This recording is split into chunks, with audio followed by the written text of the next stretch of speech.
I'm Montgomery County Auditor Carl Keith, and we'd like to welcome you to another episode of Auds and Ends. This is a program that the Montgomery County Auditor's Office hosts and sponsors conversations with community leaders and other people in our people who have important roles in the community and making a big difference in the community. And I'm so excited to have with me today State Representative Willis Blackshear Jr., who I have known for most of his life, and very impressed with him. I've always been very impressed with him, and we'll get into some of that, all of that, some of our background and everything. But Willis, thank you for joining us today. We appreciate it. Yes, thank you for having me. And you are in your second term? Second term. You know what they say, time flies when you're having fun. Yeah. Are you having fun? Yes, I am. You Good and bad. I had to hesitate on that one. So is it everything you thought it would be? It is definitely a lot different. You learn a lot when you're actually in the legislature. You know, my perception of it, obviously, it changed a little bit, obviously, by me actually being in it. But it is not everything I thought it would be.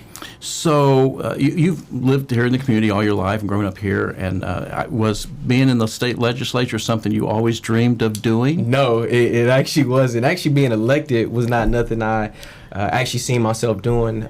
You know, my father, he was the county recorder, and, you know, just seeing some of the things that he had to deal with and, you know, politics, being politics.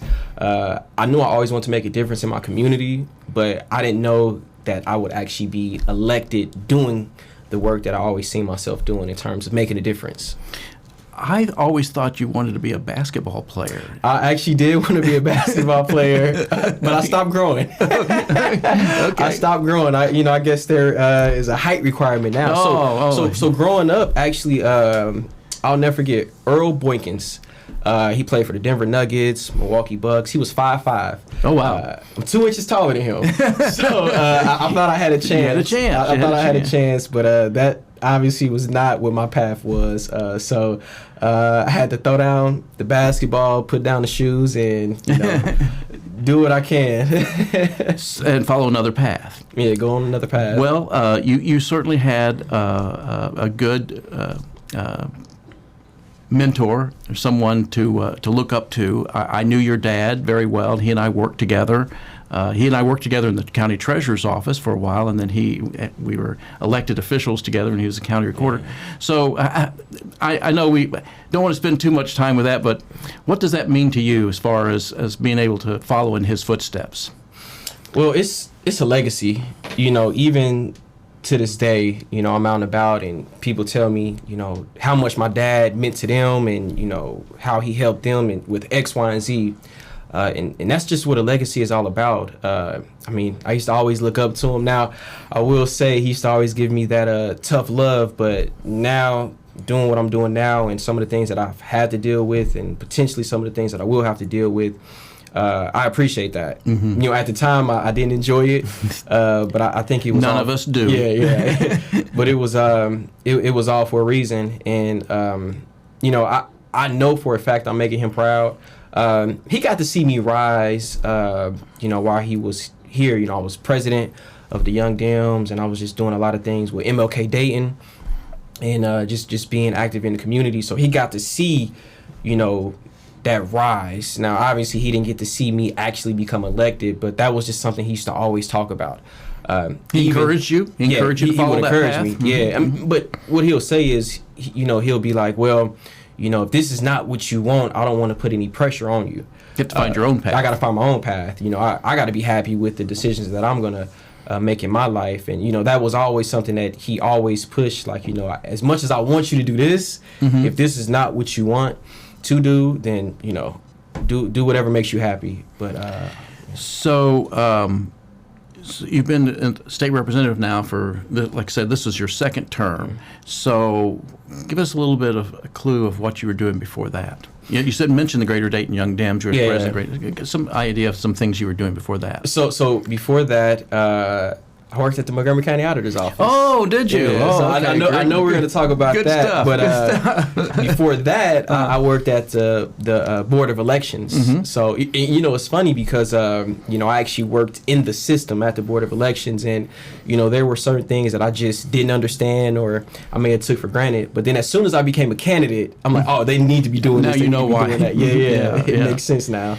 Well, I think those types of experiences help prepare elected officials, state representatives. I always tell people the county auditor's office is a good foundation of local government, and really, so much of local government flows through that auditor's office, and having that experience has to have been paying dividends for you. Yes, it definitely has.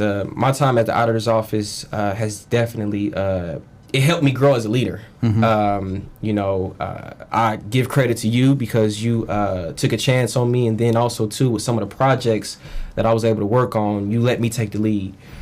So that actually helped me in my role today. I want to talk about one of those projects because one of the things that we worked on together was the aftermath of the Memorial Day tornadoes, and that'll always stand out in my mind. Of course, the tornadoes itself was a devastating time for our community and homeowners, but our response to that and the work that we did. Can you talk a little bit about that? Yes. So I actually hit the ground running because I believe I started in the office in September or October, and I worked in different departments. I learned what the auditor's office actually does, and it does a lot. And then when I finally... I forgot that. You were working in payroll at one time, weren't you? Yeah. So then when I got the position of community engagement specialist, the tornado happened. Right, yeah. So we were figuring out, as an office, what can we do to get out in front and help the people in our community. So, I set up different outposts at libraries, government centers, community centers, just so people can take advantage of some of the things that the auditor's office had to offer. Do you think, again, did that prepare you for some things in the legislature as well? I mean, yeah, it definitely did because, we were there for one thing, but then you'll have people come and talk about X, Y, and Z. Right. And I'm like, well, right. We're just here for this, but I understand where you're coming from. They may not have had anybody to talk to. Right. We may have been the first people that they actually got to express some of their grievances about, whether it was, the neighborhood or, the roads or, healthcare. I've had people come talk about healthcare issues. And at the time, there was not much I could do. I can refer them to someone else who could help them. But I think it prepared me because being out in the community, being visible, that's one of the things that I admired about you. And then by us actually being visible and out in the community as an office to help those who needed help the most, I think it was very pivotal, and it definitely has been something I've taken with me throughout my whole journey. Well, I certainly understand what you mean. When I first started in the auditor's office, and we were out in the community, the very first meeting we went to out in the community, and we were there to talk about property values and how that process and everything. And so we go through our presentation, we talk about property values, and we opened up for questions. Well, the very first question we got was about water rates being increasing. And then the second question we got was about their polling place being moved. And I think it speaks to what you're saying. People want access to an elected official or someone they think can influence them. So you give them an opportunity for that. So who knows what they might bring up. Exactly. And I know that now in your role now, you hold community days or office days. What do you call them? Office hours. Office hours here in the community. Hours. Yeah. And as that goes over well, do people... Probably not as well as you would hope, but you have people show up and... Yeah, I have obviously I would hope that more people would take advantage of it because, like I said, I'm very accessible. I try to be as many places as I can on top of actually working in Columbus. So people have taken advantage of it. Also, too, I do something as well where when I'm up in Columbus, I'll just hold like 1 or 2 hours where I'm just answering phone calls. Mm-hmm. And it's funny because some people are actually shocked to actually hear from me. They think to hear from that they will hear from somebody from my staff. But no, I take some of those phone calls as well. And then like when I'm out in the community, I give out a lot of cards and I get a lot of emails. I get a lot of personal emails that I respond to as well. Well, I know I follow you on social media and Facebook. and it seems like you're out every day at some type of community meeting, giving some type of presentation or proclamation, or at a church or a school. And this is June. This is graduation season, and you've been spending some time out in the schools, haven't you? Yeah. So it's graduation season. Congratulations to the class of 2023. So this is my third year actually doing this. I write letters to the graduates, and I also give my office information if they ever were to need help with anything, but just want to give them a few words of encouragement. I know graduation can be joyful, but also at the same time scary, because now you're out here in the world, you're grown now. So just want to give them a few words of encouragement. And then, like with the proclamations, I give proclamations to individuals who are 90 plus, those who accomplished something in our communities as well, new businesses, just to name a few. And one thing that I realized and learned, people really love it. People really love it. They like recognition. Yeah, they like recognition. And I've had businesses who will say, you're the first person to come here and recognize us. I really appreciate it. For example, West Social and TAP in Wright Dunbar area, when you go in, you'll see my proclamations all on the wall.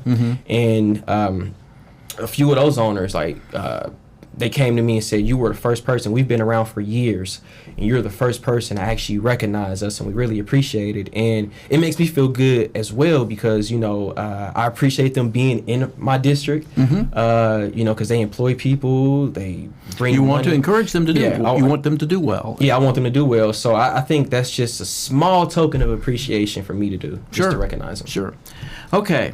So let's talk about your time in the legislature. Okay. So you ran in 2020. 2020. COVID. 2020 and COVID years. Yeah. And then re-election in 2022. The second term, a little bit different than the first term. Yeah, I know my way around the Statehouse. You now. can find the restroom. Yeah, I can find the restroom.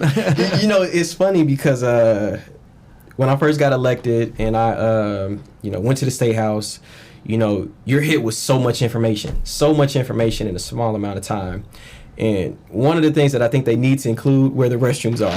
They tell you about where your committees may be, what's this and what's that, but they don't tell you where the restrooms are. But I know the system a little bit better now.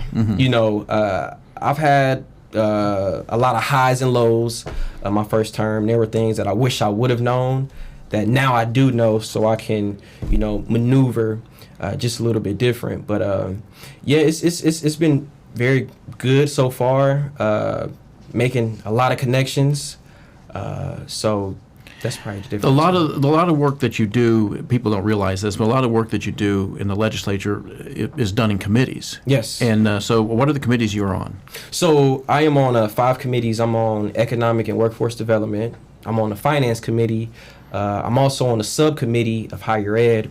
I'm on the Infrastructure Committee. I'm actually ranking member of that committee, and I am on the Homeland Security Committee. Okay.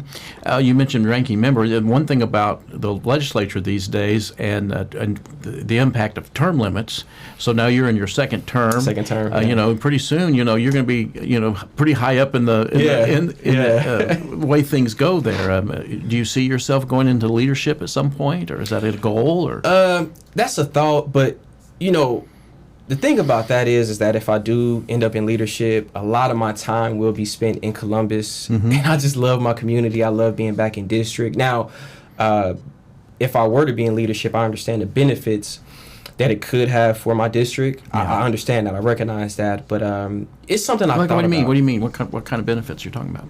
Well, I'll be in the...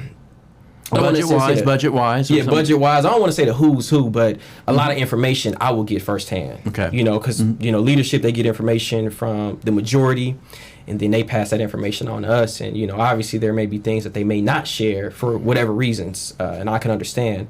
But budget, bills as well, and more FaceTime in a sense. I would be the face of the caucus in the sense of that. So we have to talk about this too, I guess, because you're in the minority. I know, yep. You're in the minority, and so that's puts you in a different position too. Yeah, you're always on defense for the most part. Okay. There are times where you're going to be on offense. Slim, but yeah, there are times. But you've had opportunities to work with other members across the aisle. Yes. You've had some, right? I mean, there was some legislation I know that you've co-sponsored with other members, or people have co-sponsored with you.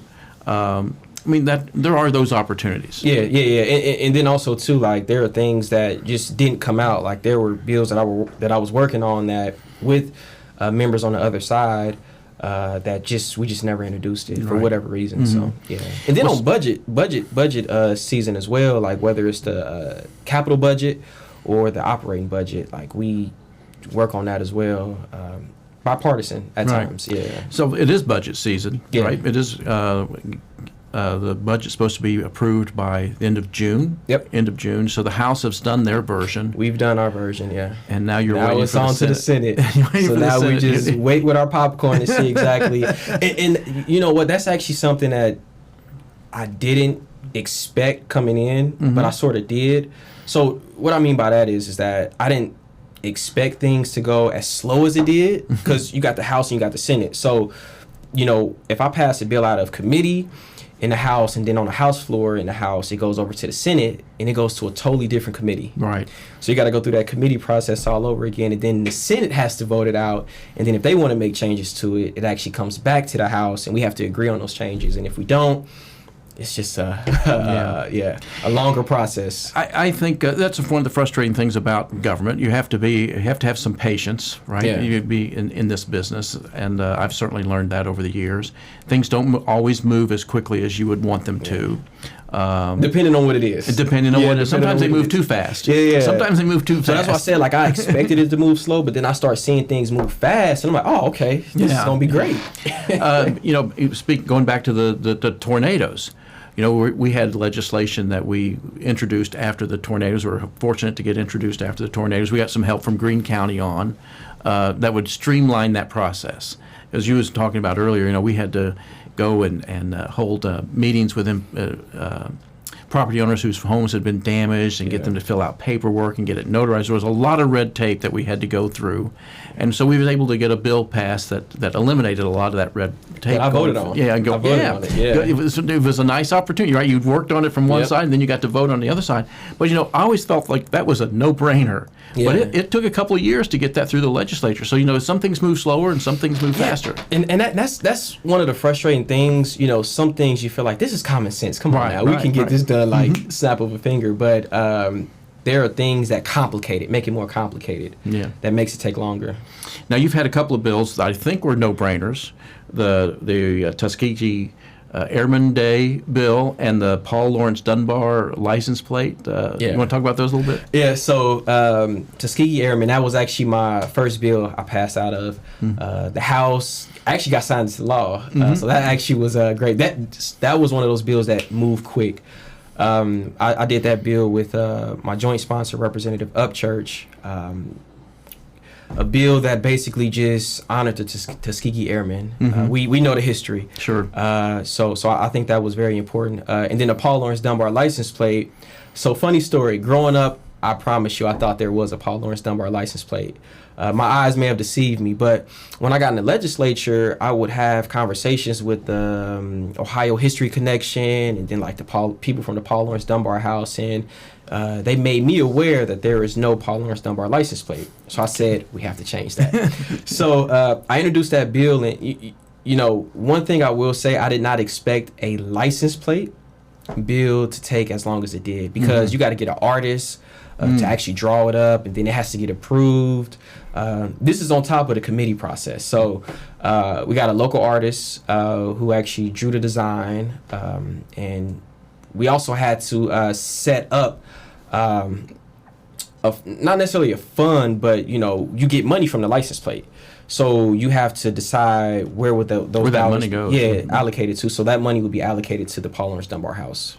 Here in Dayton? Yeah, here in to Dayton. the museum. Oh, okay. Well, that's nice. That's great. So it passed, and, you know, we're still trying to take care of some loose ends. So I'm just waiting to hear back from the Ohio History Connection. And so it's really not available yet, but it soon will be. It's not available, but I was told that by the end of the summer, it'll be available. So I will be doing another press conference around that, encouraging folks to actually get a license plate. Good, good.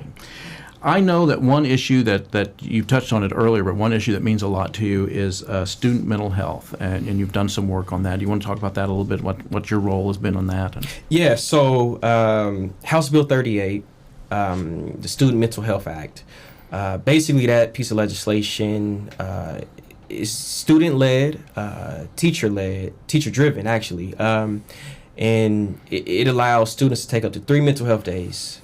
Okay. Yeah, excused absences. Okay. From school. Now that could be in school or at home, and it's permissive because we understand that some schools may not have the resources to actually implement something like this.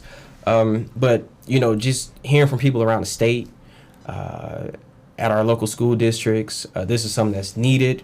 One of my main arguments is that when you're not feeling 100%, what do? You take a step back, you take a break, take a day off, you go on vacation. I believe that our students should have that same opportunity to just take a step back, because we understand, especially now, you see the articles weekly, it seems like now, about mental health in our youth and suicides going constantly rising. So I think that's something that we definitely need to address. Now, this isn't the end all be all, sure, but I believe that it's a step in the right direction, because I believe that we in the legislature deal with things on the back end besides trying to tackle them on the front end. So if there is a student that is dealing with an issue, that they can talk about it, and then they can get referred to different services that can help them out with that. And let me just also mention this. This is not a bill that a policy that kids can take advantage of, because one of the questions that I got, well, what if it's like a major state test, or the school has certain things that are going on, and then all of the kids just say, I got a mental health day. Mm-hmm. No, there's red tape parameters that will prevent students from taking off on certain days, but we have to also realize that those are stressful days. Mm-hmm. So maybe just a kid taking a step back, maybe for an hour, maybe 30 minutes, maybe 15 minutes, just talking to somebody. I think that could go a long way. Sure. Okay. Now, there's another area that you've been working on, I know, has been on senior citizens' rent protection or rent issue. Rent control.